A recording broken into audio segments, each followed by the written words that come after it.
What started out as just an ordinary lunch turned into a life-saving event at Edwards Air Force Research Laboratory, Detachment 7 on August 27th.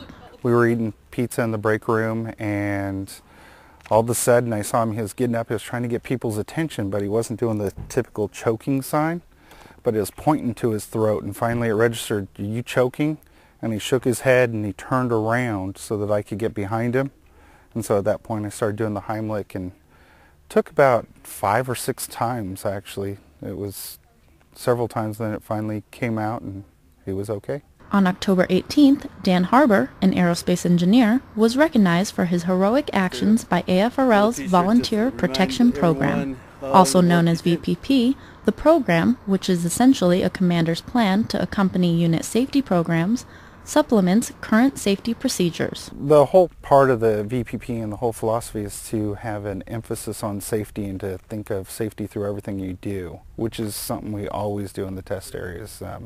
We're dealing with all the hazardous chemicals, explosives, and so it fits in exactly with what we've always done. And so you just think through what you're going to do before you actually do something. VPP manager Dr. Ashwani Vij was on site to recognize Mr. Harbour and says that what he did was a true representation on what the VPP program is all about. Taking responsibility of our own safety and also the safety of our colleagues and co-workers. So that's the message of VPP. Lieutenant Colonel Michael Platt, the commander of AFRL's Detachment 7, also came out to show his appreciation of the outstanding efforts of Mr. Harbour by presenting him with a commander's coin. I mean, the leadership here at AFRL is incredibly proud of Dan, not only for the great job he does in his job, which is significant, but also for his embodiment of the whole VPP process in really being able to step in and help out when it was needed. With the VPP mindset in full force,